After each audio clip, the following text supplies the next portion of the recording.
Para iniciar o primeiro painel da tarde, em que nos debruçamos sobre a mobilidade verde, eu queria partilhar convosco um estudo da UI e da Euroelectric, em que referem que, embora relativamente pequeno, e portanto aqui pequeno com as devidas aspas, porque é um pequeno com 63 milhões de veículos, que é 20% do parque total de veículos da Europa, o setor das frotas na Europa é responsável por mais de 40% do total de quilómetros percorridos.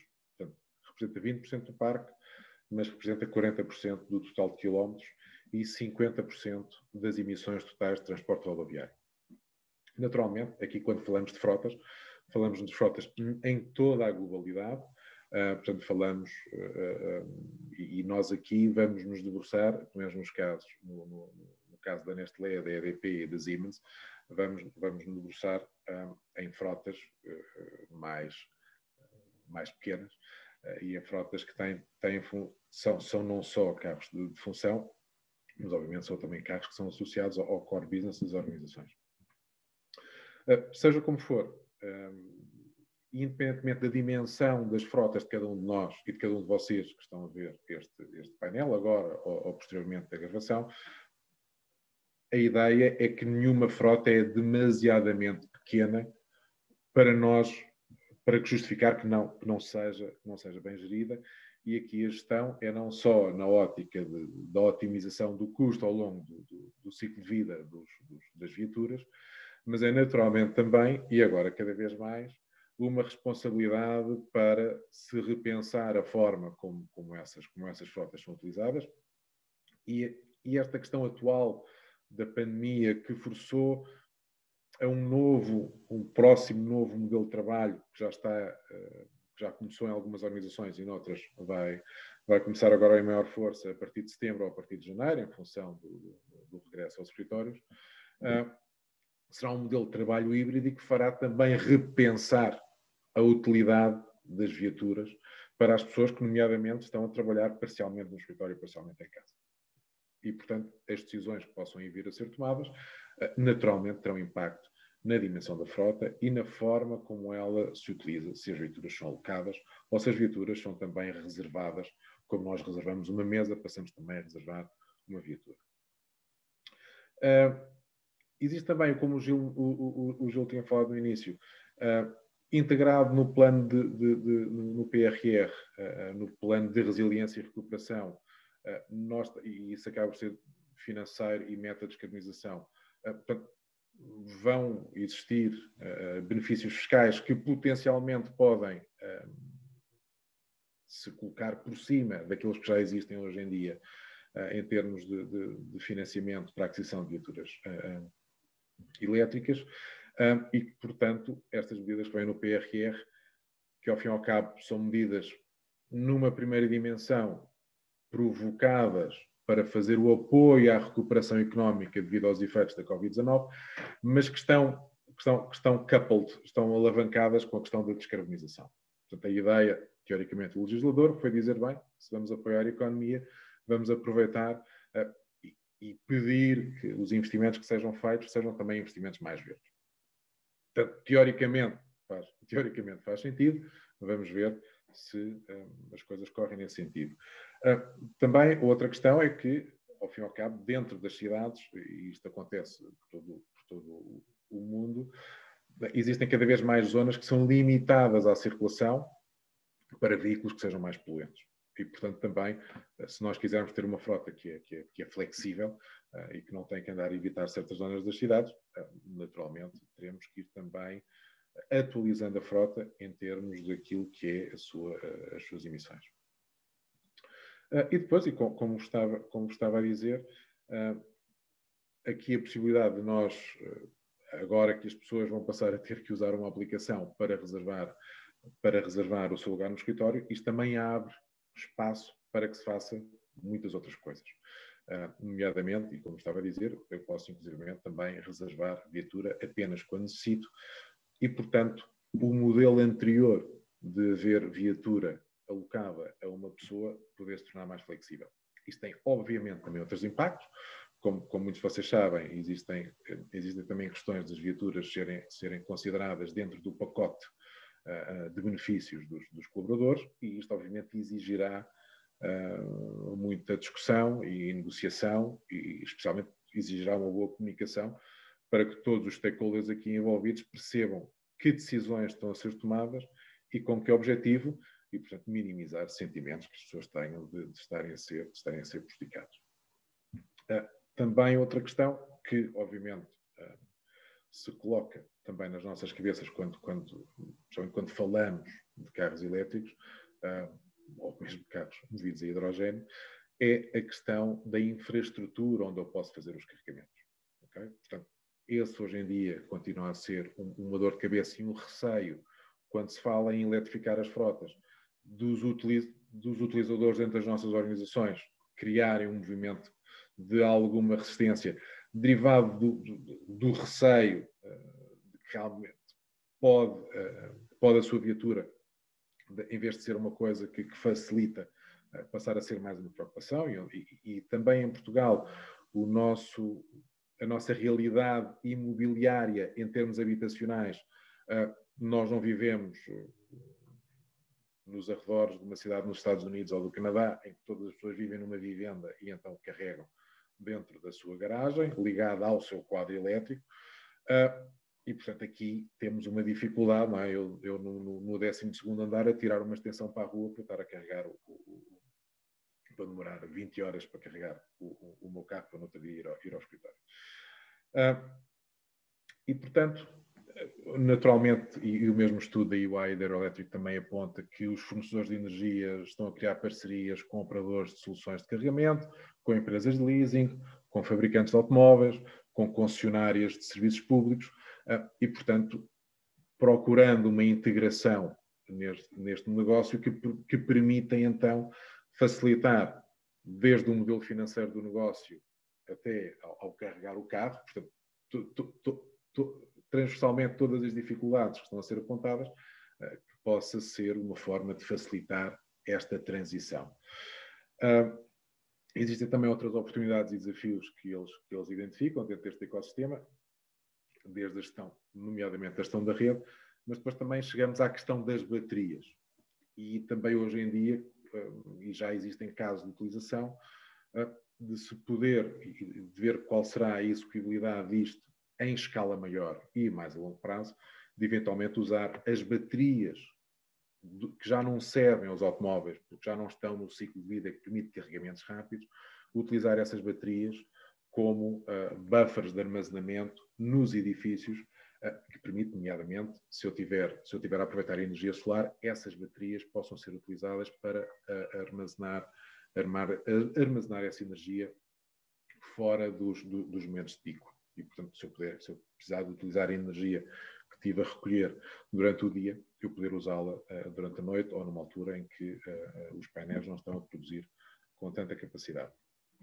E, portanto, estes são múltiplos desafios, são desafios em várias frentes, como referimos neste sumário executivo que nós produzimos para dar um pouco de contexto aqui também a estas discussões, e que, se os participantes nesta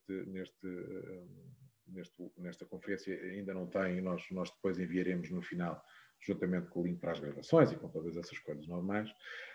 E, portanto, espero que haja aqui uma discussão muito acesa, e depois espero também que vocês, através do Q&A, coloquem as vossas questões.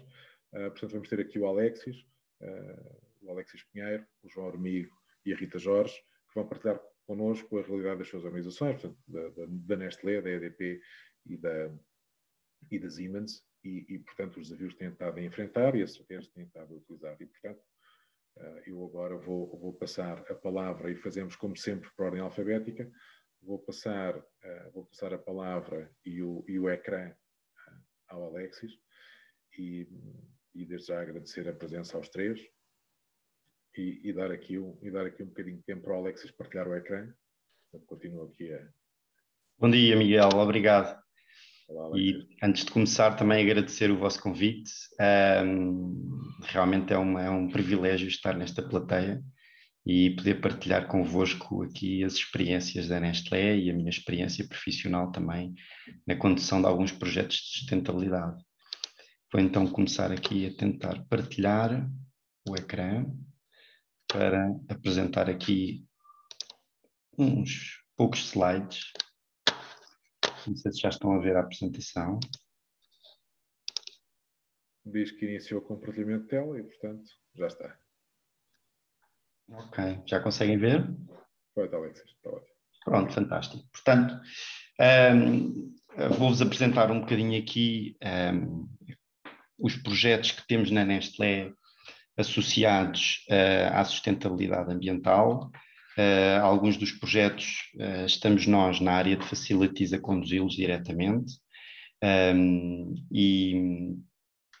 E no fundo partilhar um bocadinho convosco estes grandes desafios que passam pela mudança estratégica das empresas naquilo que é os objetivos da sustentabilidade ambiental. Portanto, obviamente que, como qualquer empresa, isto parte de uma mensagem importante que passa pelo compromisso de atingirmos esta neutralidade carbónica e no caso da Nestlé, o nosso compromisso é até 2050 atingirmos esta neutralidade, que obviamente é um grande desafio para uma empresa cuja a sua produção ou a sua operação passa essencialmente pela produção nas suas fábricas de todos os alimentos, o que constitui obviamente aqui um desafio enormíssimo para a alteração de todo o que é aquela raiz, aquela filosofia da própria empresa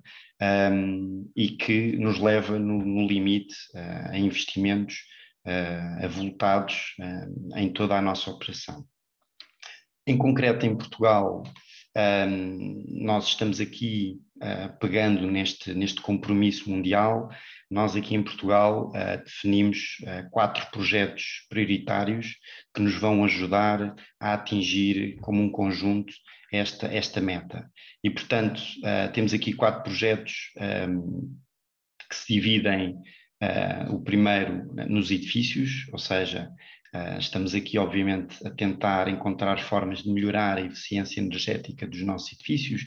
Isto pode passar por uma remodelação completa do edifício, pode passar também pela instalação de painéis, de um parque de painéis solares, por exemplo, mas temos muito recentemente um bom exemplo que até partilhámos nas últimas jornadas, que é a remodelação completa do campus da Nestlé em Lisboa, em que nos focámos numa certificação LEED, que à partida será atingida agora por volta entre setembro e novembro deste ano, e que vai dar aqui mais uma força e um carimbo muito grande a todo este propósito.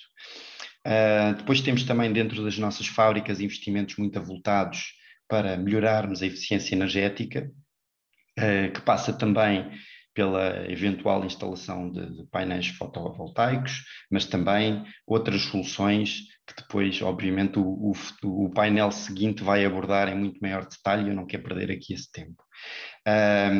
Depois temos o projeto da mobilidade, que na verdade se pode dividir aqui em 2 componentes, uma que é a frota e a outra que é a mobilidade verde, que se resume no fundo à forma de transporte, à forma de deslocação dos nossos colaboradores entre a sua casa e o trabalho. E, portanto, nós quisemos nos focar muito na forma como cada um de nós pode contribuir para a redução da pegada de carbono, e depois, na frota, aí sim, uma forma como a própria Nestlé consegue ativamente ter influência nesta mudança. E aí vamos falar um bocadinho nesta transformação da frota, cujo objetivo passa por, até 2025, termos uma frota 100% elétrica. Depois temos outro projeto que passa pela redução do papel de uma forma genérica em toda a nossa operação, desde o momento em que fazemos as despesas e imprimimos as nossas os nossos formulários de despesa ou simplesmente com as faturas que temos e que passamos neste momento a ser 100% digitais, só por exemplo, em todo o processo de despesas, mas, quer dizer, vai a toda a operação, desde as fábricas até aos sites mais administrativos. Como disse, eu vou-me focar agora nos próximos 10 minutos a explicar-vos um bocadinho em detalhe em que é que consistem estes dois projetos de mobilidade e de frota. Vamos começar pela mobilidade. No fundo, a Nestlé está a alavancar 3 grandes soluções de mobilidade que consideramos ser mobilidade verde.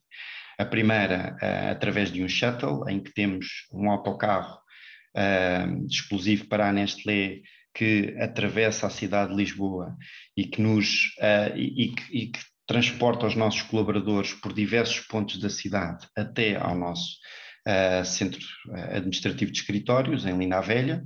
Depois temos o transporte público, em que a Nestlé está também a subsidiar e a comparticipar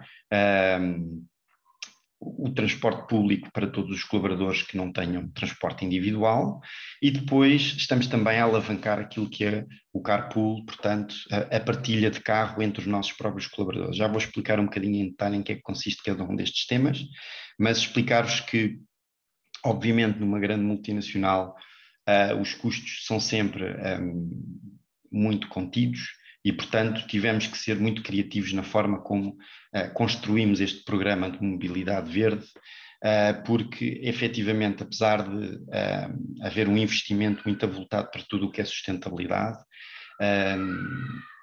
é óbvio que temos que tentar partir do princípio também da sustentabilidade financeira das próprias empresas. E, portanto, nesse sentido, o que nós fizemos foi criámos aqui um sistema que nós chamamos autossustentável, que basicamente parte do nosso parque de estacionamento na nossa sede, em que temos sensivelmente 300 lugares, e usarmos esse parque para financiar todas estas medidas de mobilidade verde, ou seja, o parque passou a ser pago e, portanto, cada colaborador que quiser estacionar o seu carro individual dentro do parque de estacionamento passará a pagar, pode ser uma avença, como pode ser também uma avença mensal ou uma avença diária. Temos várias soluções para os próprios colaboradores e que depois vamos usar esse financiamento para começar a alavancar todas as outras 3 medidas de mobilidade verde que vos falava. Concretamente, entrando um bocadinho em detalhe em cada uma destas medidas, para vos dar aqui também algum enquadramento, dentro do shuttle, o que nós temos é uma parceria com a BuzzUp, em que temos um shuttle de manhã e um shuttle à tarde que atravessa a cidade, portanto que começa desde o Parque das Nações por volta das 7 da manhã e depois vai atravessando a cidade por volta, julgo que faz mais ou menos 7 a 8 paragens, até chegar a Linda a Velha. É um shuttle que tem capacidade mais ou menos para 54 pessoas e que, portanto, tem 2 circuitos diários, ok? Já tivemos também, numa fase inicial do projeto, este projeto começou em janeiro de 2020, okay? Portanto, há um ano atrás. Entretanto, em março, com a pandemia, tivemos que colocar o projeto em pausa e vamos reiniciá-lo novamente à partida, se a pandemia nos deixar, vamos reiniciá-lo agora no final do ano e início de janeiro. Portanto, esta história que vos estou a contar neste preciso momento está em pausa, naturalmente devido à pandemia, esteve a funcionar nos primeiros 3 meses de 2020. Portanto, o shuttle já teve 2 carreiras, portanto tivemos também outra que fez o circuito da linha de Cascais. No entanto, há que salientar que destas 3 opções, o shuttle é efetivamente a opção mais cara de todas. Estamos a falar de um custo muito alto, sensivelmente 50 a 60 mil euros por ano, e, portanto, teve que ser bem equacionado qual é que era quais é que eram as carreiras que conseguíamos ter. Depois, dentro do transporte público, o que fizemos foi subsidiar o passe da Lisboa Viva, portanto, a Nestlé assumiu 50% do custo do transporte público para todos os colaboradores que não tenham carro da companhia, ou seja, todos os colaboradores elegíveis. Depois, dentro do carpool, aquilo que fizemos foi também dar um incentivo para os colaboradores que façam este carpool, ou seja, para cada viagem que fosse feita com 3 colaboradores, nós daríamos ou damos um subsídio para cada um destes colaboradores. Estamos a falar, neste caso, como temos uma loja da Nestlé, o subsídio até se transmitia diretamente na nossa loja, com um cabaz de produtos que dávamos por cada viagem aos nossos colaboradores. Portanto, vamos falar agora um bocadinho sobre o projeto da frota, como dizia há bocado, que se resume a um compromisso de substituirmos toda a nossa frota por uma frota 100% elétrica até 2025. E começar aqui também por vos dizer, só por partilhar aqui algumas notícias que temos vindo a ouvir. Quer dizer, isto é um tema que está completamente em cima do dia, ouvimos falar disto todos os dias, lemos os jornais e não paramos de ouvir falar em carros elétricos e carregadoras e a mudança das estratégias das empresas. É diária e, portanto, eu deixava-vos aqui apenas, só para começar, algumas notícias que fui trazendo, fui recortando e fui salientando às pessoas cada vez que falo neste projeto. Temos empresas grandes multinacionais, grandes empresas como a Renault, a vender cada vez mais carros elétricos. Temos autonomias dos carros também já a apontarem para 1000 km. Nós acabámos agora de fechar um concurso para a aquisição dos carros elétricos este ano e posso-vos dizer que já estamos a apontar para autonomias, portanto vamos adquirir veículos para autonomias com sensivelmente 550 km, o que é extremamente fantástico. Quer dizer, estamos muito próximos, cada vez mais próximos das autonomias dos carros a combustão, carros a diesel ou carros a gasolina, e efetivamente eu acredito que os carros elétricos vão conseguir chegar a autonomias na mesma ordem de grandeza que temos atualmente com os carros a diesel. Temos marcas específicas para carros elétricos, não é? Nomeadamente a Hyundai e muitas outras, a Citroën, por exemplo. Temos a Kia e a Nissan com vendas recorde para aquilo que são os carros elétricos e, portanto, cada vez mais vemos uma penetração de carros elétricos muito forte na nossa frota em Portugal, e em paralelo também falar-vos um bocadinho daquilo que são os carregadores, ou seja, temos vindo a notar, e o nosso parceiro em frota elétrica neste momento, além das locadoras, estamos a trabalhar com a Mobiletric, que nos está a dar também aqui algum apoio de consultadoria, e temos vindo a falar com eles porque uma das grandes preocupações, como dizia o Miguel há pouco, é a infraestrutura do próprio país, estar adaptado a todos estes carros elétricos. Ou seja, o que é que cresce mais? É a penetração de carros elétricos ou é efetivamente a infraestrutura estar preparada e disponível para os nossos carros poderem abastecer? Mais à frente, no próximo slide, também vos vou explicar quais é que são os principais desafios que temos, mas a infraestrutura é eventualmente o maior de todos. De qualquer das formas, temos a EML a instalar 180 postos de carregamento aqui em Lisboa, e temos também, por exemplo, compromissos brutais como a SEAT, que vai investir 5 mil milhões de euros na mudança de toda a sua frota até 2025, são compromissos incríveis.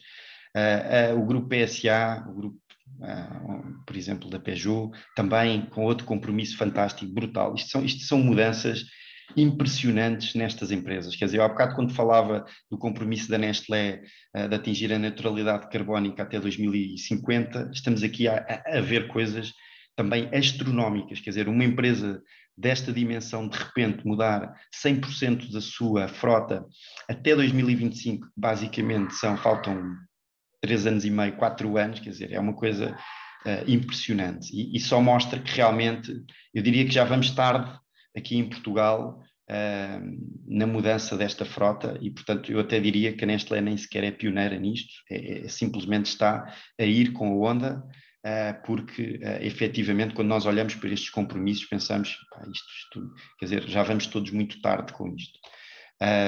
E depois também, em relação aos carregadores, só para concluir que já existem em Portugal mais de 5.700 carregadores instalados. Também é verdade que nem todos estão a funcionar, há alguns que estão planeados até ao final deste ano, mas temos uma rede invejável de carregadores em Portugal. Se nós comparássemos com os nossos colegas aqui espanhóis, posso-vos dizer que estamos muito à frente, mesmo comparando com a Itália e alguns países da Europa, estamos efetivamente muito bem lançados em toda a rede de infraestrutura. Agora, efetivamente, deparamos-nos com grandes desafios nestas empresas e que temos que ter muito cuidado, principalmente no impacto de toda a nossa estrutura de vendas. Ou seja, eu se quero vender café aos nossos clientes, eu tenho que garantir que a nossa carrinha consegue lá chegar para entregar o café. E, portanto, nós não podemos em modo algum comprometer a operação da empresa em detrimento de um objetivo seja qualquer que seja, não é? Portanto, temos mesmo que acautelar que toda a operação se mantém. Depois, também há aqui uma mudança de mindset que é fundamental e que, ao falarmos com os nossos com clientes, com parceiros, com colegas, com amigos que já têm estas frotas elétricas, é fundamental percebermos que efetivamente somos um ser humano e como tal, temos muita dificuldade em assumir a mudança e dar esse passo em frente. Mas esta mudança de mindset vai realmente fazer completamente a diferença naquilo que é o impacto que nós vamos ter com esta mudança deste carro. Ou seja, uma coisa simples que temos que fazer é passarmos a carregar o nosso carro sempre que possível. Ou seja, eu vou ao supermercado, aproveito e carrego. Eu vou dar um passeio à praia, aproveito e carrego. Em todos os meus trajetos, seja particulares, seja profissionais, nós temos que aproveitar sempre para carregar. Normalmente faz-se aqui uma associação aos nossos telemóveis, em que muitos de nós andamos com o carregador na nossa mala e aproveitamos e carregamos quando estamos no café. Portanto, é importante termos este mindset. A infraestrutura começa a ajudar-nos nisso, mas além da infraestrutura é muito importante que nós passamos a mudar esta forma também de condução, em que é inevitável que as pessoas passem a conduzir mais devagar. Isto é outra coisa que faz parte da mudança para esta frota, ou seja, nós não vamos poder andar, primeiro também porque muitos dos carros já não nos permitem, a grande maioria dos carros elétricos estão limitados a 150 km/h, felizmente, o que nos ajuda também em todas as questões de segurança, mas nós não vamos conseguir andar à mesma velocidade e, portanto, temos que fazer um planeamento da nossa viagem muito mais exaustivo. Não só na procura de carregadores disponíveis ao longo de todo o nosso trajeto, mas também porque sabemos que já não vamos poder ir tão rápido, porque temos que cautelar o trânsito, temos que cautelar eventualmente os declives que vamos tendo, se vamos ter que subir uma montanha, eventualmente vamos ter que ir com mais carga ou vamos ter que fazer o trajeto mais devagar e, portanto, este planeamento e esta mudança realmente na forma como conduzimos é fundamental para o sucesso desta mudança. Depois temos também, obviamente, ter em consideração que isto tem impacto na vida das pessoas, não é? Ou seja, eu estou habituado a ir para o Algarve de férias e, portanto, vou tranquilíssimo, vou conseguir abastecer o meu carro a diesel numa bomba qualquer, seja no Algarve, seja a meio de caminho, em Alcácer do Sal, por exemplo. E a partir de agora, tudo isto tem que mudar. Estou atrasado, é, Miguel? 2 minutos, 2 minutos. Ok, muito bem. Pronto, este é o último slide também. Não, minto, é o penúltimo. E, portanto, há efetivamente aqui o que chamamos os building blockers muito importantes, que é onde é que vamos carregar?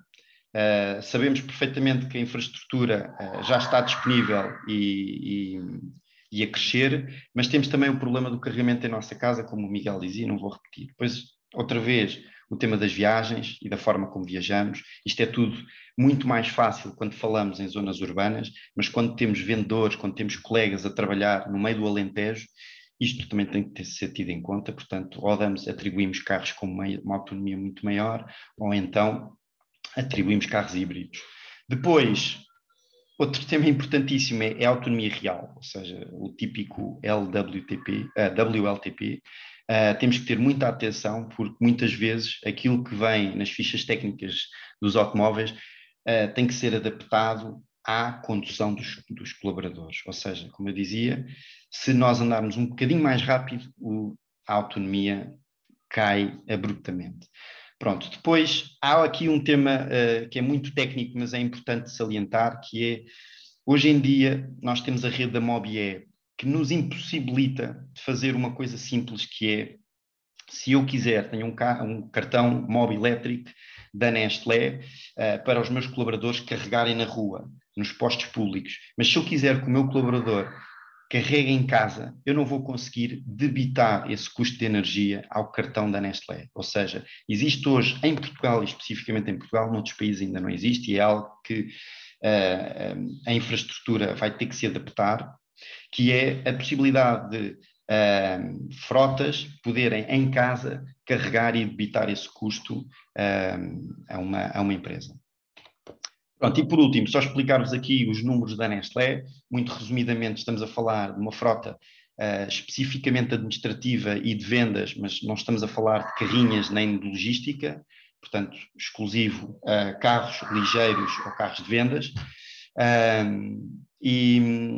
Portanto, são 455 carros que, obviamente, vai ser feita esta transição, será feita de forma gradual, portanto, depende naturalmente do fim do termo dos contratos de leasing que temos com as locadoras e, portanto, no primeiro ano estamos a falar de 40 carros e depois vai crescendo nos anos seguintes, 185, 175 e depois reduz um bocadinho no quarto ano, mas estamos a falar de uma frota muito grande que depois é acompanhada também pela instalação de carregadores nos nossos sites que nos vão permitir ajudar a salvaguardar aqueles pontos que eu referi há pouco, aqueles principais desafios, ou seja, estamos a impulsionar um carregamento nos nossos sites, estamos a falar de pelo menos 4 sites em Portugal que terão carregadores. Naturalmente que em Lisboa é onde vamos ter a maioria destes carregadores, mas estamos a falar de 72, um investimento na ordem dos 200 mil euros, é um investimento enormíssimo. Em relação à frota, estamos a falar de investimentos de milhões. Pronto, as nossas métricas foram simples. Eu peço desculpa aqui eventualmente pelo barulho das minhas filhas, mas elas estão em casa porque a escola fechou, mais um surto e, portanto, isto às vezes temos que ser aqui um bocado híbridos, não é?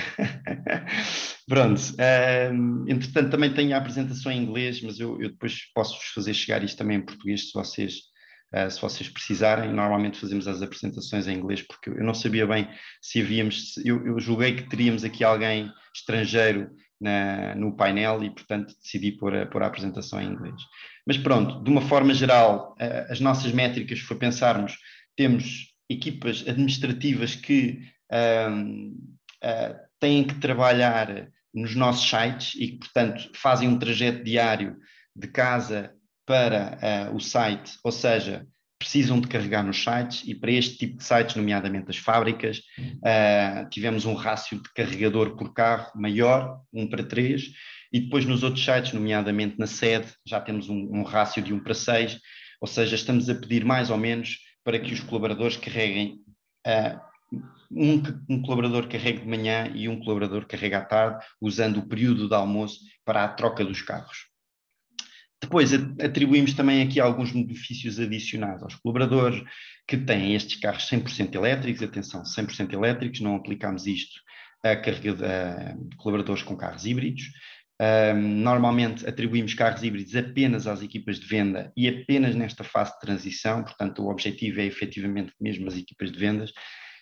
tenham carros 100% elétricos até 2025. E, portanto, atribuímos este plafond adicional de quilómetros particulares. Portanto, a Nestlé divide aquilo que são profissionais e particulares, e para os particulares tem um plafond, e o que nós fizemos foi acrescentarmos quilómetros a esse plafond, e também estabelecemos um protocolo com a Mobi Elétrico para termos carregadores em casa com preços muito competitivos, nomeadamente 10 euros por mês para um carregador em casa. E pronto, e isto é tudo.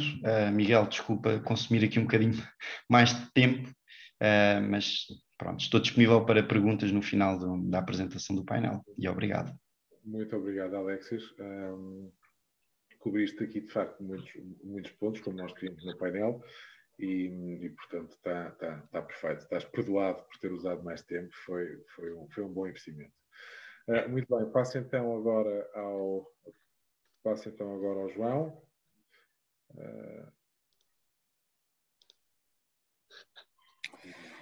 Olá, novamente bom dia a todos. Alexis Pinheiro, obrigado. Então, eu não tenho apresentação, mas vou conversar um pouquinho com as pessoas que nos estão a seguir e falar-vos um pouco sobre a experiência no Grupo EDP da situação das viaturas elétricas. Portanto, nós temos basicamente viaturas atribuídas a colegas numa ótica de partilha. Depois temos viaturas 100% elétricas, temos também alguns híbridos, temos as viaturas técnicas de uma das empresas do grupo, da empresa de distribuição de energia, uma vez que tem que fazer reparações por esse país, e essas também, algumas são elétricas, e temos depois as viaturas de uso particular. Bom, no total teremos já a data à volta de 3.000 viaturas, e já começámos este processo das viaturas elétricas logo que elas apareceram, ainda primeiro só com híbridas e depois com 100% elétricas. A questão que se colocou foi que carregador escolher, e no princípio do processo não havia propriamente uma grande evolução tecnológica dos carregadores. Portanto, instalámos o que havia disponível no mercado. Recentemente, ou melhor, recentemente há um ano e tal, apareceram carregadores dotados de inteligência, entre aspas, e portanto tivemos que fazer uma reconversão daquilo que tinha sido a instalação inicial.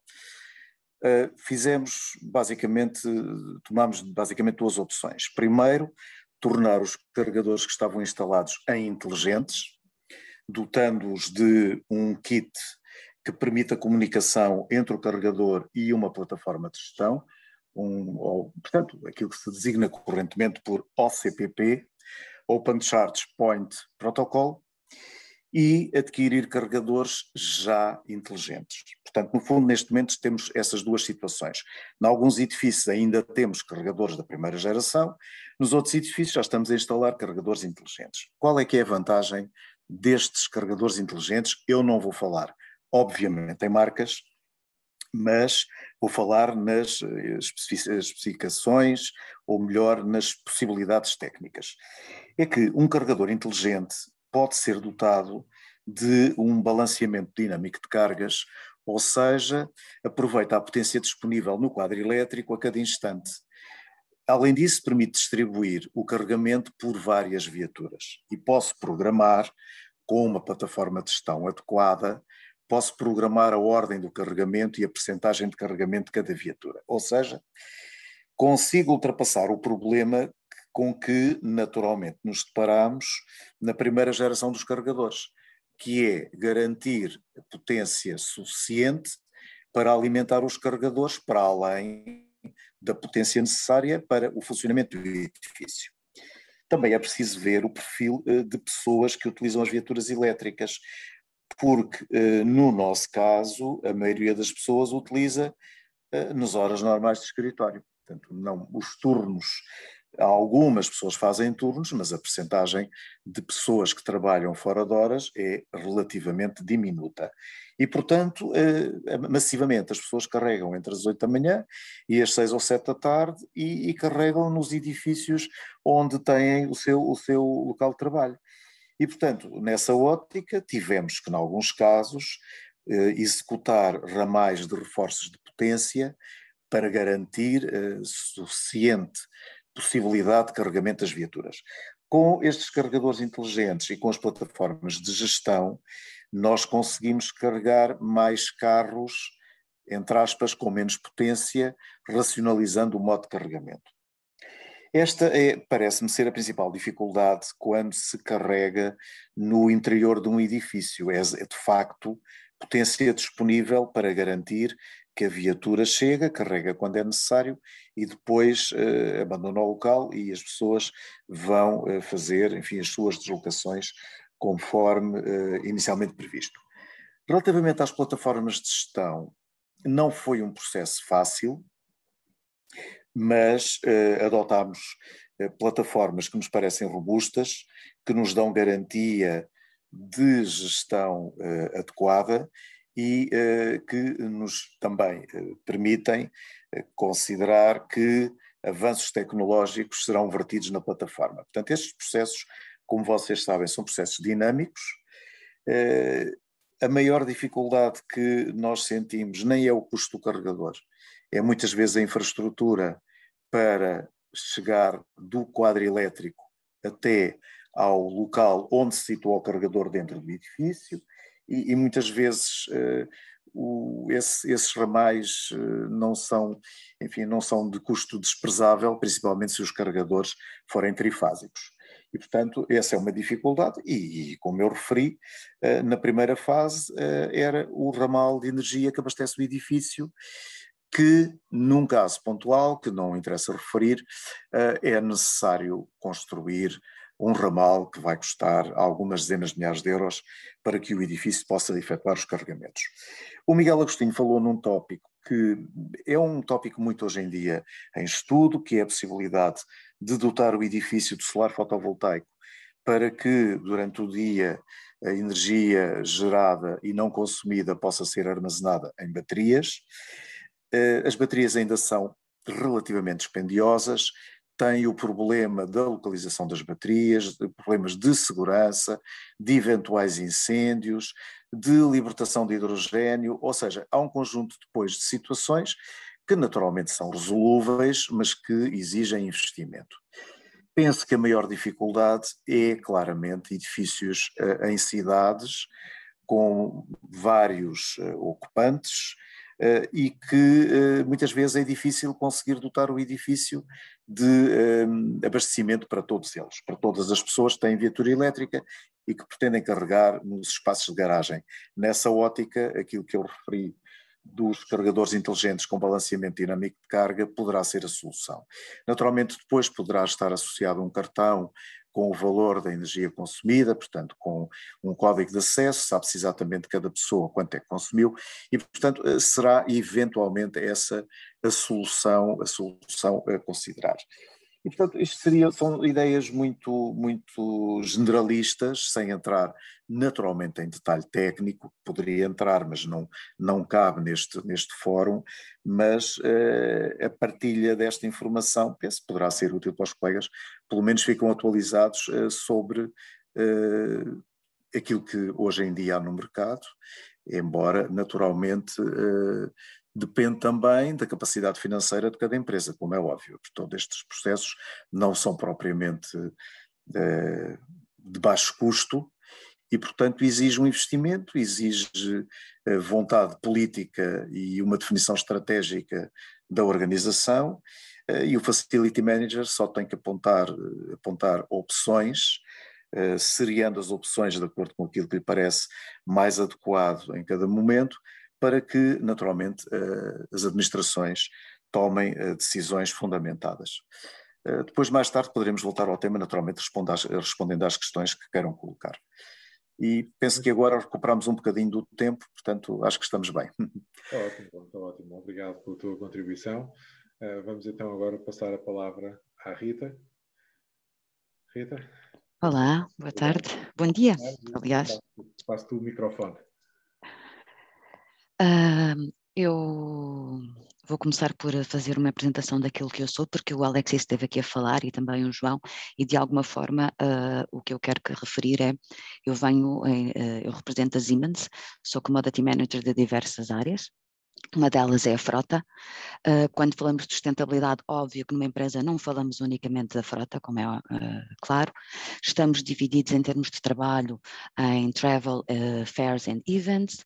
Temos o real estate e depois temos também tudo o que é Office and Factory Supplies, o IT e a frota. A sustentabilidade na Siemens, desde o ano passado, que é um foco, digamos que subiu o ranking, e está em primeiro lugar. É algo que nós já falamos há muito tempo, mas em termos de focos da empresa e necessidade de estratégias e alteração e atingir metas, foi de facto escolhido até pelo management, mesmo pelos próprios colaboradores, como sendo um dos tópicos mais importantes que temos que começar a desenvolver. E como tal, é óbvio que há imensas, digamos assim, coisas a acontecerem na Siemens, desde ferramentas, aplicações, espaços onde todo o mundo Siemens pode colocar ideias para partilharmos entre locations, entre áreas, departamentos, que é uma coisa extremamente interessante, chamamos-lhe o Lighthouse, e no Lighthouse qualquer pessoa em qualquer lado do mundo da Siemens pode colocar uma ideia e começamos a trabalhar juntos para algo em torno da sustentabilidade. Eu venho falar da frota e o Alex já tinha referido também o shuttle, o carpool, temos também estas soluções, eu não me vou centrar nelas, estas soluções, o shuttle nós temos desde 2018, também tivemos que interromper devido à pandemia, o carpool já é mais antigo. Em termos de estratégias, como o Alexis falou, não digo que tenham sido desenvolvidas desde que foram criadas inicialmente há muitos anos e mantêm-se. O que é que hoje nós sentimos? Nós sentimos que a Siemens tem uma frota de 600 carros e a gestão é feita internamente. Esta gestão, digamos que o grande foco hoje em dia, há duas áreas, mas o grande foco é cumprirmos com o compromisso da Siemens que sai do Acordo de Paris e depois em 2015 que de facto se começa a iniciar na Siemens a necessidade de uma política da frota clara e transparente. E o que é que isto levou? A Siemens são diversas empresas, nós fazemos a gestão da frota para todas estas empresas Siemens em Portugal, é interna, como eu já disse, e em 2015 o grande desafio foi como é que nós estabelecemos uma política de frota que já olhasse para a sustentabilidade e que servisse todas as necessidades destas empresas, porque estamos a falar de uma Siemens Energy, uma Mobility, as áreas de Siemens Industry, Cities Infrastructures and Cities, temos a Building Technology, ou seja, todos eles têm necessidades diferentes e era primeiro começar por encaixar isto tudo numa política de frota clara que já viesse ter a sustentabilidade. Então o que nós fizemos foi começar por desenhar aquilo que se chama a política da frota, quem é que tem direito a um carro, e nesse sentido nós temos duas grandes divisões, que é toda a frota operacional e depois nós chamamos-lhe a frota de função. Na frota operacional, nós começamos, e na operacional, apesar de estar estabelecido e ser essencialmente, e continua a ser essencialmente combustão interna, e eu vou falar mais à frente a razão disso, porque os estudos foram feitos e estamos sempre a solicitar novas informações e de facto temos alguns elétricos, mas são mínimos, no sentido em que tivemos que olhar para a função que estava a acontecer para poder tomar uma opção de elétrico. E alguns foram feitos, mas ainda estamos essencialmente a falar em combustão interna, estamos a falar de técnicos e projetos que são feitos muitas vezes em partes remotas e a necessidade, esta tal rede de carregamentos ainda não é possível em algumas situações. O que é que aqui eu queria referir? Nós começámos por uma coisa muito simples de sustentabilidade, que foi, nós fechámos uma grelha anualmente. Os colaboradores, sejam de uma frota operacional, sejam, eles podem escolher o seu carro numa grelha que é fechada. E eles têm diversos modelos. Neste momento há combustão interna na grelha operacional e no resto temos única e exclusivamente elétricos e plug-ins. O plug-in continua a ser, do meu ponto de vista, uma solução temporária. porque o que nós queremos é, de facto, carros elétricos, e para isso também existe a necessidade de toda uma sociedade e as entidades que participam nela também acompanharem este desenvolvimento. São as empresas que necessitam de mudar a sua estrutura interna e o seu mindset em relação a um carro. Eu não me vou alongar em algumas coisas que o Alexis já falou, porque há aqui uma situação de benefícios e o Miguel também. Eu vou ser muito mais prática na situação. O que é que nós tentamos? Nós tentamos, a pouco e pouco, definir esta política da frota, muito clara na sua atribuição, quem é que tem direito, porque é que tem direito, como é que funciona. Fechamos uma grelha que é negociada anualmente e que exige um esforço de negociação incrível, e com a pandemia, devo dizer, foi dos trabalhos mais duros que existe, porque tivemos para casa, o mercado não respondia propriamente àquilo que nós esperávamos que o mercado respondesse, porque com uma pandemia continuamos a ter problemas de frota no sentido em que não há componentes e as próprias marcas estão constantemente a alterar as suas estratégias de produção e de entregas. Isto também tem um grande impacto, o que nos depois leva a ter necessidade de outras soluções temporárias. E basicamente, ao fecharmos esta grelha, o que é que nós fizemos? Reduzimos o tempo da necessidade de um colaborador escolher uma viatura. Reduzimos a questão de aprovações de uma viatura, porque há um processo muito fechado dentro da empresa sobre a aprovação de uma viatura, tem que ser clara, tem que ser transparente e tem que haver uma necessidade, ou cair dentro do tal benefício, digamos assim. Só podem escolher plugins. Qualquer escolha de um carro que não seja plug-in tem que ir a um componente de aprovações que quase que envergonha a casa, porque vai a toda a gente, toda a gente é responsável por autorizar uma viatura de combustão interna fora de uma categoria que não deveria acontecer. E tudo isto levou-nos a quê? Algumas facilidades. O que é que eu depois queria falar aqui? Com a pandemia nós percebemos que havia aqui um grande problema.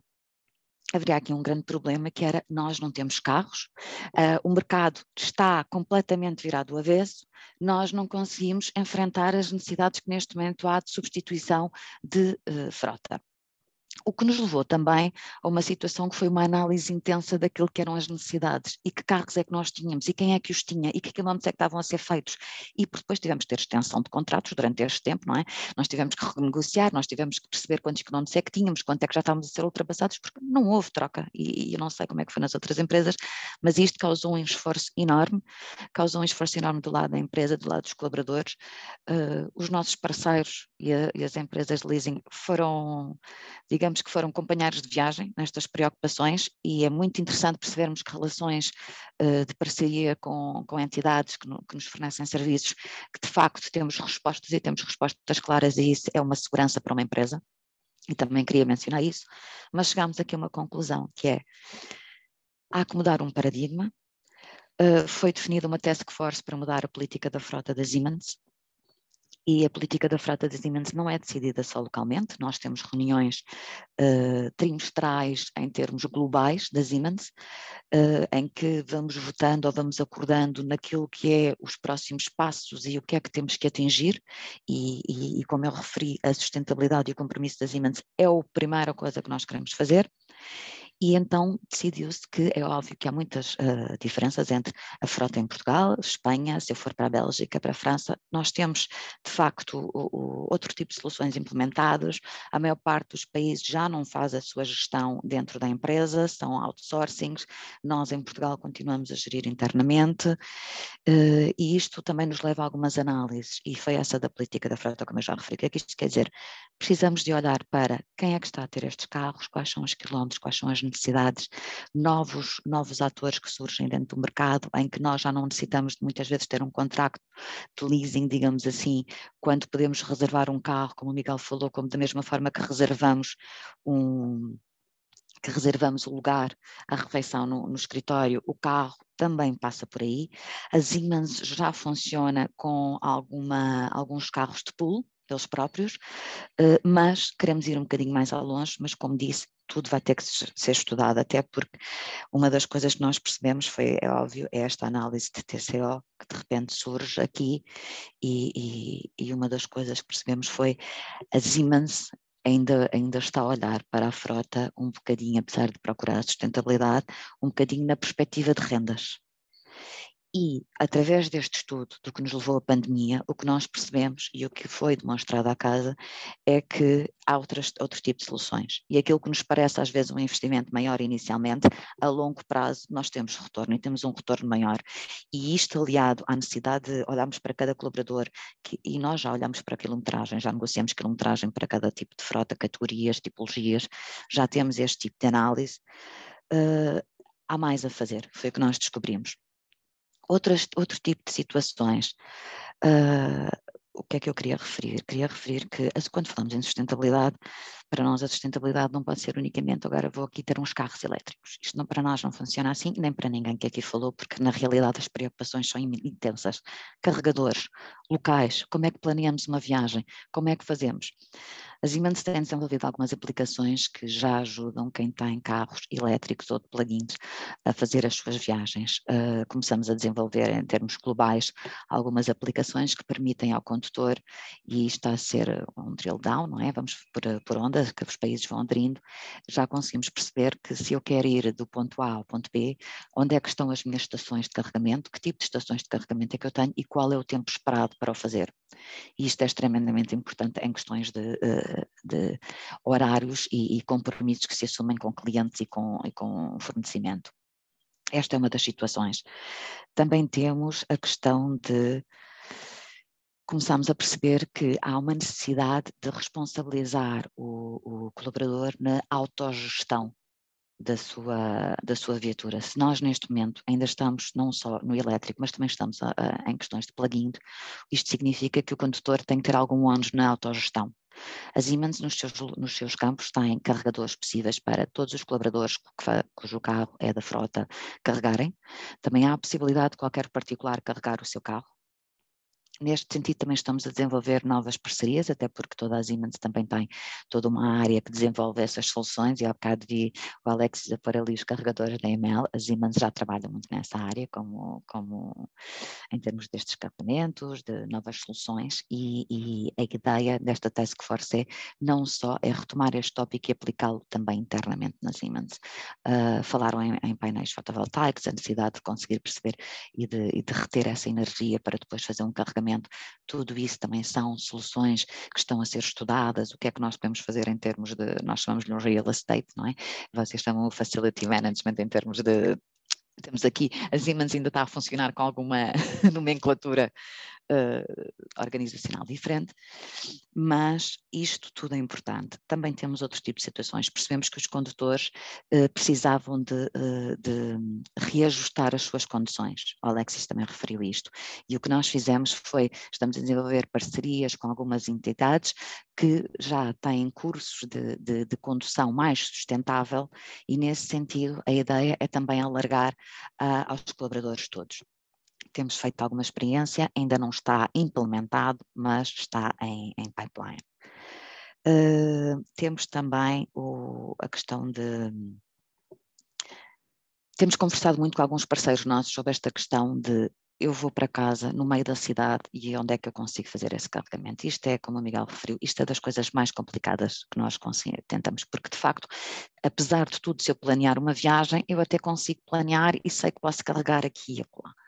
Mas em termos de contexto da cidade não é de todo fácil. O Alexis tem uma perspectiva muito mais simpática do que a minha sobre a questão de estamos muito à frente em termos de estações de carregamento, estamos muito, eu entendo, provavelmente em termos estatísticos estamos, mas depois... E eu falo da perspectiva de uma empresa que os colaboradores dividem e partilham a sua experiência, e o que nós notamos é, sim, existe, mas não existe tanto num contexto como o Miguel falou, eu estou no centro da cidade, eu vivo num apartamento, e como é que eu vou fazer facilmente obter este tipo de soluções rápidos, porque sim, eu vou ao supermercado, mas eu posso passar, o meu supermercado é ao lado, e nem todos agora vamos andar alguns quilómetros para ir a um supermercado que esteja lá numa estação que esteja... Este tipo de situações, porque a pandemia também nos trouxe outro tipo de sustentabilidade, que foi, nós já não fazemos quilómetros se calhar para ir a um supermercado, nós vamos a pé ao mercado e voltamos todos a ter aqui uma vivência, alguns hábitos mais sustentáveis. Começámos todos se calhar a fazer uma gestão de tudo aquilo que são os nossos consumos e o combustível. Nós temos muitas preocupações no que toca ao combustível e, nesse sentido, nós temos que reportar os combustíveis.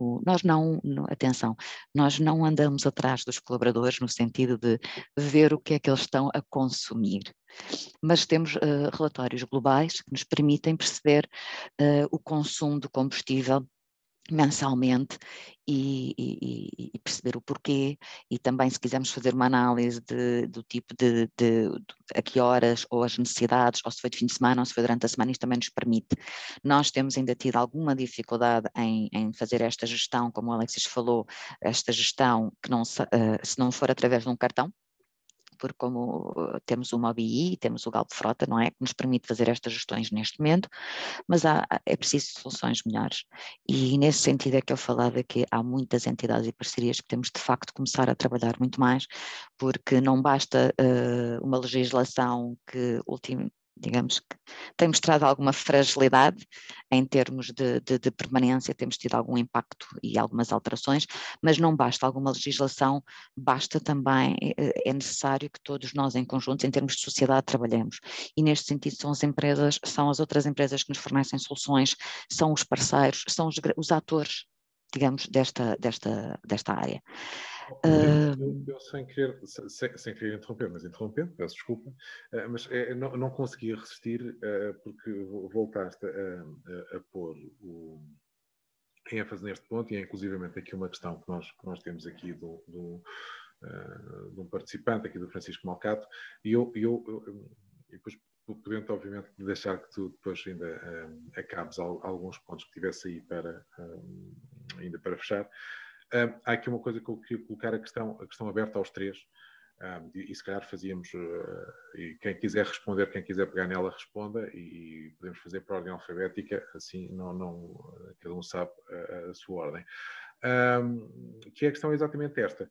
Portanto, não só a infraestrutura, falou-se na infraestrutura, nos edifícios corporativos, nós termos a capacidade de ter lá os carregadores instalados em quantidade suficiente, e não é só a quantidade dos carregadores, é também a instalação elétrica do edifício poder alimentar, se tiverem todos os carregadores em simultâneo ou não. Portanto, no caso dos edifícios da EDP, se todos os carregadores começarem a funcionar ao mesmo tempo, o edifício não vai abaixo, mas provavelmente os carregadores estarão só a carregar, se calhar, a 50% da sua capacidade, para não haver risco de sobrecarga. Mas há também a questão habitacional, e também é um pouco a questão do Francisco Malcato. Portanto, toda esta questão de podermos, de uma frota automóvel elétrica, pode ter aqui um crescimento muito rápido. Mas imaginar, a empresa do Alexis diz que quer ter até 2025. E estes objetivos de responsabilidade social e de sustentabilidade têm também um impacto muito grande na comunicação das empresas. Quando algumas começam a dizer 2025, muitas outras também vão querer começar a dizer, não, nós é 2025 ou até mesmo 2024. Portanto, espera-se que pelo menos alguns grandes ocupantes e algumas empresas com frotas com alguma dimensão comecem a acelerar, se conseguirem manter estes objetivos, idealmente, comecem a acelerar e a frota cresça muito, alavancada por esta renovação das frotas. A minha questão é se vocês, dentro das vossas organizações, têm definido aqui diria que alguns momentos de corte ou alguns momentos de análise em que vocês olhem não só para dentro, não só para o vosso esforço de trocar frota, mas também olhem para fora e vejam, em função das notícias, em função dos investimentos que vejam a ser feitos na infraestrutura de carregamento nas ruas ou na questão das habitações, não é? Se vocês vão dizer, bem, nós tínhamos este objetivo até 2025, mas estamos a ver que há aqui fatores externos de limitação e que nós vamos ter que desacelerar nisto. Estão vocês também atentos a esses fatores externos? E novamente, se calhar pedia Alexis, João, Rita. Quem quiser pegar neste ponto. Bom, sem dúvida. Portanto, dois minutos. Sim, num projeto desta dimensão é fundamental que haja agilidade, flexibilidade. Nós não somos donos e certos da razão e não sabemos e não conseguimos antecipar a totalidade daquilo que vai acontecer nos próximos anos. O mundo está a mudar muito rapidamente. Sabemos que há umas coisas que evoluem mais rápido que outras, uns países que têm outras capacidades económicas e outra evolução. Efetivamente, Portugal está no bom caminho. De qualquer das formas, há muita coisa a melhorar, como a Rita dizia.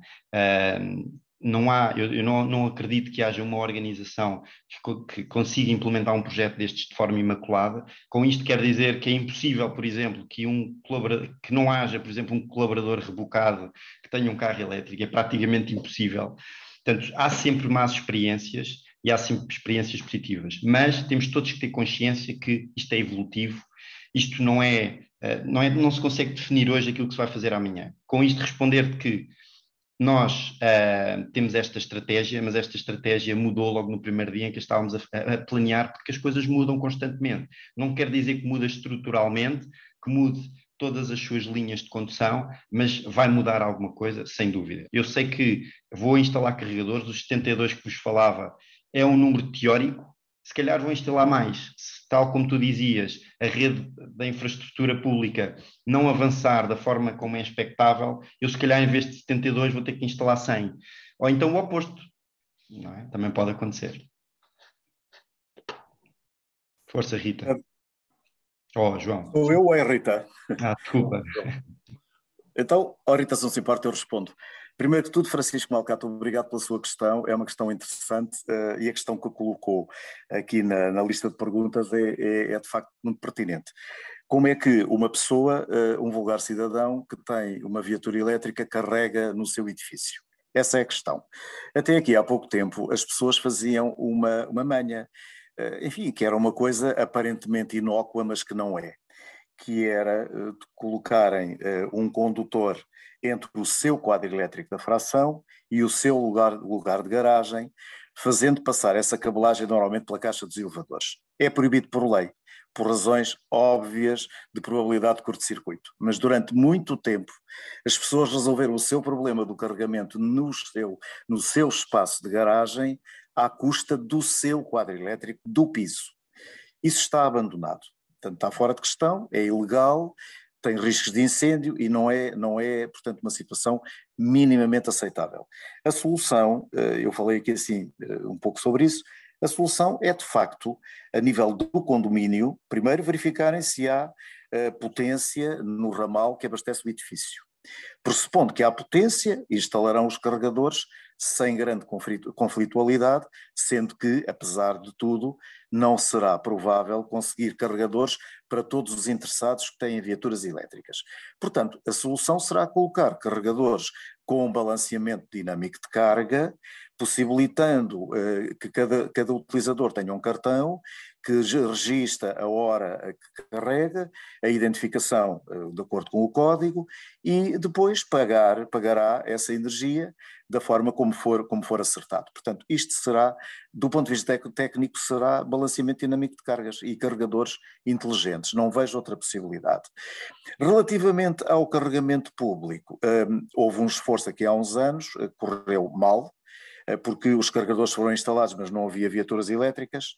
Agora há viaturas elétricas e não há carregadores em número suficiente. Haverá alguns carregamentos por estações de serviço, que tipicamente, por experiência própria, ou de 3, um está avariado e os outros 2 estão ocupados, e quando se faz um trajeto Lisboa-Porto ou Lisboa-Faro, é uma incerteza, uma emoção da incerteza onde carregar a viatura e quanto tempo é que eu tenho que estar à espera. Isto não é desejável.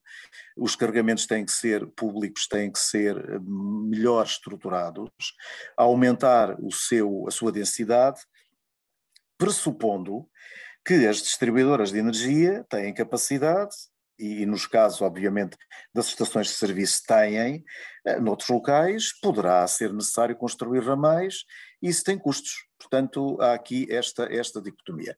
Relativamente àquilo que o Miguel referiu, é assim, as organizações naturalmente adaptam-se às realidades e, portanto, se não conseguem, por muito esforço, implementar a totalidade da frota elétrica, não têm outro remédio senão fazer um mixing entre elétrica e híbrido. Embora o híbrido, do meu ponto de vista, não responda à questão essencial, que é o que estamos a falar, é a descarbonização. Não responde à questão essencial, mas é um mixing entre o fantástico de ter e o possível ter em cada instante. Quero acreditar que com as diretivas de Bruxelas cada vez mais insistentes e com os compromissos que têm sido traçados no Parlamento Europeu e no Conselho da Europa, eu quero acreditar que se caminhará para uma racionalidade não só legislativa, como a possibilidade de estender o carregamento público a muito mais artérias nas cidades, possibilitando ao cidadão carregar sem constrangimentos e sem sobressaltos. Rita? Bem, do meu ponto de vista já há muito pouco para dizer depois destas intervenções, mas basicamente eu entendo, e nós temos tido até algumas conversas com os nossos parceiros de serviços neste tipo de situações, até pela questão que o Alexis falou, como é que nós andamos ou podemos debitar estes carregamentos aos colaboradores, mas a verdade é exatamente essa. O João disse aqui uma coisa e é verdade, isto também tudo é óbvio que as entidades que gerem ou que nos prestam estes serviços de carregamentos também há um investimento muito grande, mas também cabe às empresas que gerem frotas, digamos, em Portugal, também desenvolver estas parcerias e alguma pressão, e depois, claro, as entidades governamentais e tudo mais, porque quando o Alexis refere que em Mel vai ter 180 carregadores, ainda bem, mas, como diz o João, quer dizer, reparem que nós aqui continuamos a manter plugins e obrigar alguma gestão do colaborador a ter que fazer essa gestão, porque a ideia é, se nós queremos, como o João disse, a redução e atingir uma emissão de carbono, o neutral, não é? Como eles referem, então há aqui outro tipo de estruturas que serão necessárias.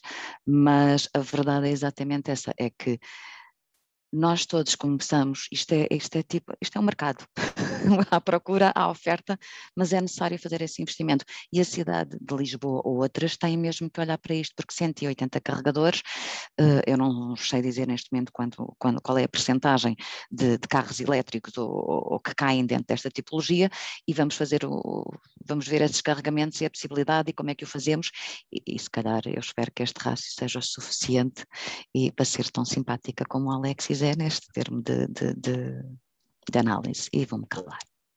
Muito bem. Então, eu agora, nós obviamente vamos arrancar o próximo painel por volta das 11 horas e eu agora fazia aqui uma questão que agora vou pedir aos oradores, por ordem inversa, para não ser sempre a Rita a ficar no fim, e depois já vocês disseram quase tudo. Então agora vai ser a Rita primeiro e depois o João e depois fica o Alexis no fim. E, portanto, aquilo que eu vos queria agora perguntar é... Vou perguntar aqui com várias coisas encapsuladas. Portanto, uma das primeiras coisas é, em função de vocês já terem alguns dados para isto, se não tiverem dados, qual será a vossa percepção, de qual é a eficiência financeira de gerir estas frotas elétricas versus os carros a combustão interna. Portanto, se existe já aqui alguma sensibilidade em relação a estas duas diferenças.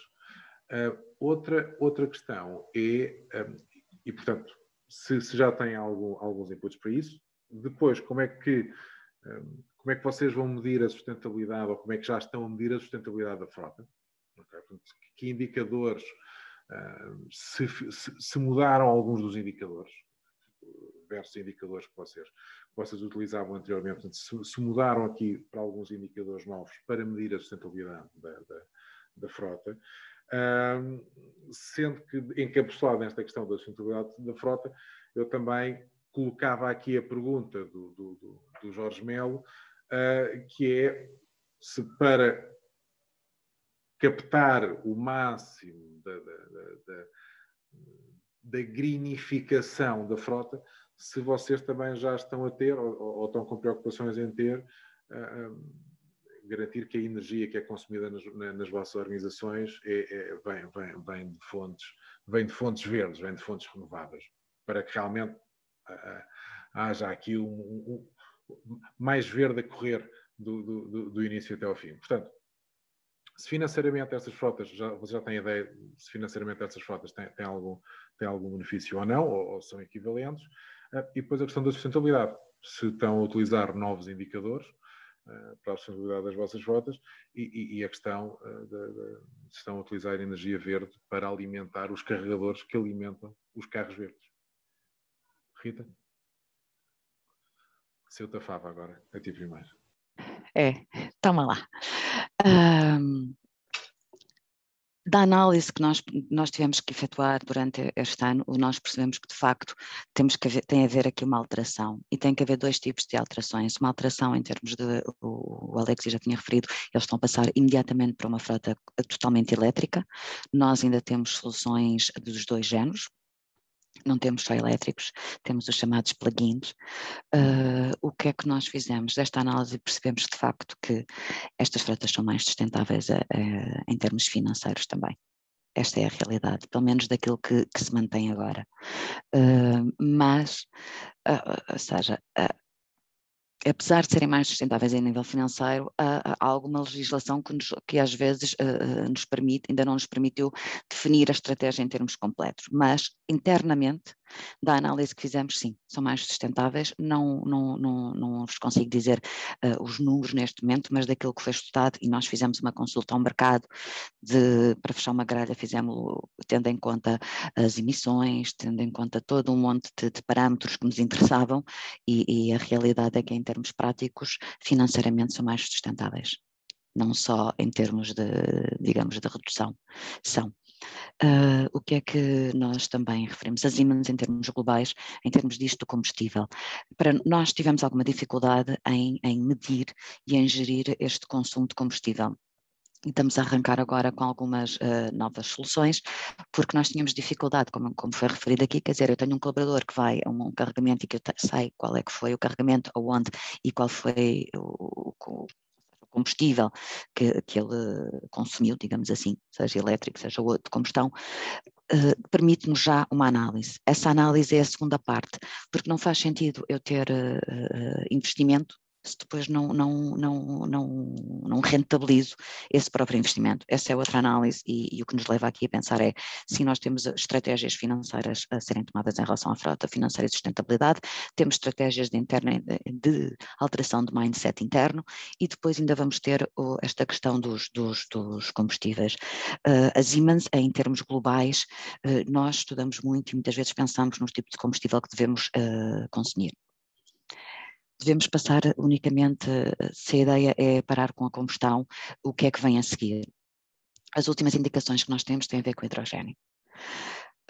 E nas reuniões que temos tido em relação a diversas situações, o que se constata é que, para já, pelo menos nesta nova, no que toca a esta solução, ela é benéfica, e até pode ser benéfica em termos financeiros em alguns casos particulares, e falamos de algum tipo de indústria em que já tem alguma infraestrutura, e aqui era necessário uma adaptação, mas em termos gerais, para já, não é um investimento que a Siemens vá fazer para já nos seus locais, e ainda não há justificação, talvez daqui a um tempo, não sei, mas pronto, da informação que nós temos, uma estação para um campus seria um investimento à volta de pouco mais de 1 milhão, mas depois também tínhamos que equacionar quantos locais é que seriam necessários, o que é que ela iria servir, e se era adaptável a todo o tecido geográfico das Siemens em Portugal, por exemplo, e como é que isso seria feito. Por isso, neste momento, estamos, sim, mais sustentáveis, mas a ideia é muito passar simplesmente por este elétrico tradicional.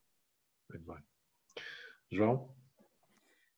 Então, respondendo a duas questões e depois um comentário sobre o comentário da Rita. Primeira questão, relativamente aos indicadores de sustentabilidade. Há 6 anos a esta parte, quando se iniciou a instalação de carregadores de viaturas elétricas, nós dividimos em termos dos indicadores de sustentabilidade que vão para o Dow Jones, o consumo de energia no edifício e a parcela consumida nos carregadores. E depois determinamos o consumo de combustível e faz-se a análise desses 3 parâmetros. Portanto, no fundo, nós contabilizamos aquilo que se poupou em emissões de CO2, à custa portanto, da passagem da frota tradicional para as viaturas elétricas. E depois também, dentro dos edifícios que eu me referi, temos uma parcela que indica o consumo dos carregadores, até porque na maioria dos edifícios o consumo energético aumentou bastante, porque há a parcela do carregamento elétrico e, portanto, obviamente tem que se fazer as contas e comparar com a redução das emissões de CO2. Relativamente à questão que o Jorge Melo coloca, que é uma questão muito interessante e muito bem estruturada, e obrigado pela questão, coloca a pergunta seguinte: a energia que vocês têm nos vossos edifícios é 100% de fontes renováveis? Olha, Jorge Melo, não, em nenhum edifício em Portugal isso acontece. E na maioria dos edifícios por esse mundo, primeiro mundo fora, tão pouco. Porque nós não temos em Portugal nenhum edifício net zero, ou seja, nenhum edifício em que o consumo de energia num ciclo anual é igual à geração de energia por fonte renovável. Teremos os chamados Nearly Zero Energy Buildings, em que há a diferença entre a energia gerada por fonte renovável durante um ciclo anual e a energia consumida, se aproximará de um indicador que em Portugal não está quantificado, mas que será da ordem dos 45, 50 kWh por metro quadrado ano. Será por aí. Nearly zero nós temos, net zero não temos, e também não temos nenhum Energy Plus Building, em que o edifício gera mais energia por fonte renovável do que aquela que consome. Portanto, a resposta à sua questão é não. Nós não temos nos nossos edifícios nenhum cujo consumo seja 100% a partir de fonte renovável. Agora, naturalmente, há alguma da energia injetada na rede, e nós temos isso nas nossas faturas, vem das hídricas, que é uma renovável, embora intermitente, ou vem da eólica, que é outra renovável intermitente, em Portugal menos do solar.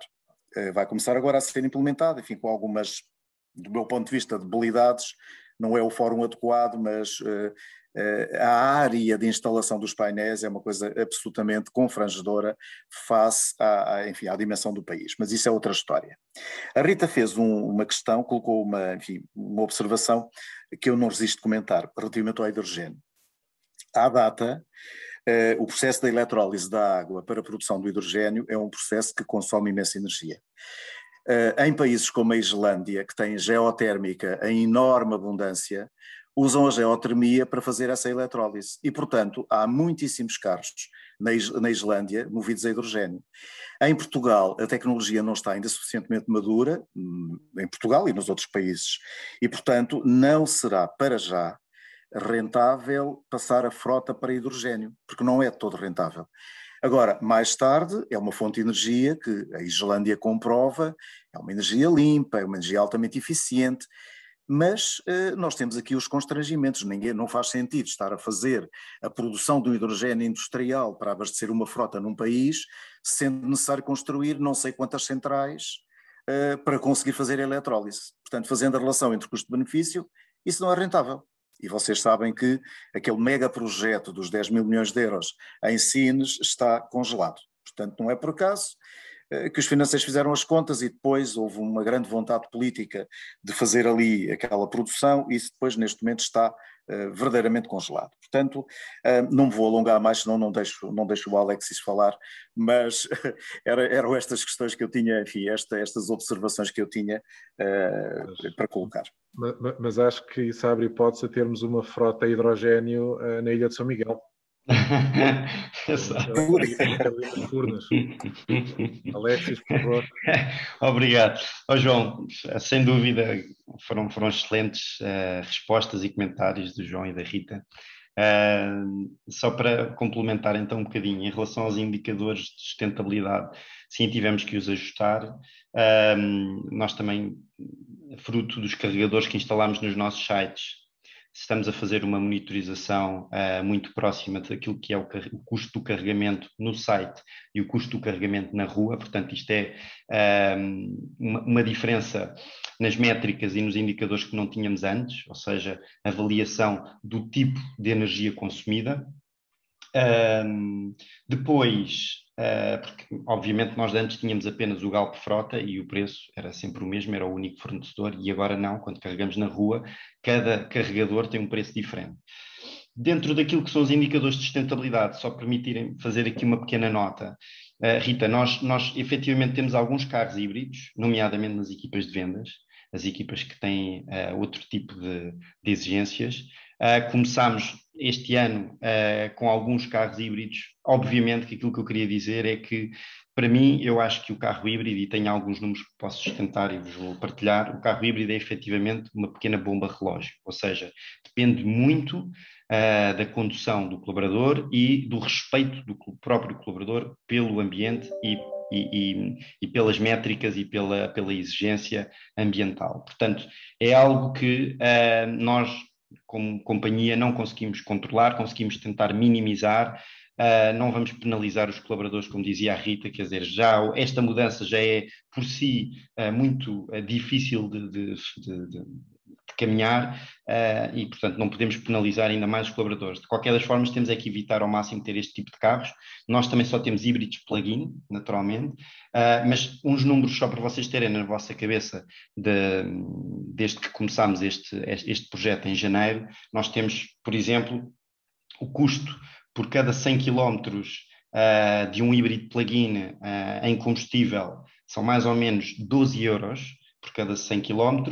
Para um elétrico estamos a falar de sensivelmente 5 euros, portanto é mais do dobro. E para um carro a gasolina, por exemplo, ou a gasóleo, estamos a falar de 6 euros, 8 euros, portanto 5, 8, 12. Isto é mais ou menos o custo por cada 100 km que nós na Nestlé estamos a avaliar, estamos a conseguir quantificar nestes primeiros 6 meses do ano. Ou seja, um híbrido plug-in ou um híbrido é sem dúvida um carro a evitar e que só deve ser usado em último recurso quando estamos a falar zonas não urbanas, naturalmente, ou especificidades do próprio condutor e da sua função. Okay? Obrigado, Alexis, por essa partilha. Ainda bem que não temos aqui nenhuma gestora de frotas para poder alguém ficar já blindrado com esses indicadores. Eu penso que cumprimos cumprimos os objetivos. Naturalmente não seria com uma conversa de 1 hora que resolveríamos todas as questões em aberto sobre os carros elétricos e, portanto, eu agradeço imenso a vocês. Devo dizer que não foi fácil encontrar colegas que viessem aqui partilhar os desafios com as frotas e fizemos múltiplos contactos. Não quer dizer que vocês tenham sido os últimos a quem a gente recorreu, mas quer dizer que normalmente este seria um painel com 5 ou 6, pessoas e realmente existe muita... ou seja, as experiências são ainda muito verdes, neste caso não um verde ecológico, mas um verde de serem muito recentes. E, portanto, existe naturalmente algum receio para se vir falar de forma aberta e a partilhar. Portanto, nesse caso, o meu agradecimento é ainda maior a vocês e às vossas organizações que vos deixaram vir para aqui abrirem o coração sobre o tema e partilharem muitos dados daquilo que estão a ser as vossas estratégias. E, portanto, quero agradecer ao Alexis, ao João e à Rita. Um grande obrigado. E vamos, naturalmente, ter que voltar a este tema. E, portanto, obrigado por vocês terem dado aqui o pontapé de saída. E espero, então, ver-vos brevemente. Podem ligar os microfones para... Obrigada. Obrigada. abraço, E obrigada aos colegas, Obrigado a todos. porque foi muito simpático conversar e aqui com o João de vez em quando a dizer, eu vou pegar nesse tema só para te lembrar de qualquer coisa.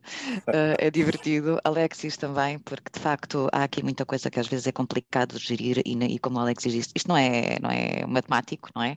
Nós todos os dias estamos a mudar, o mundo muda e nós temos que mudar com ele, e por isso também quero agradecer o convite e quero agradecer aos colegas que estiveram aqui no painel, porque foi muito divertido também partilhar. Obrigada.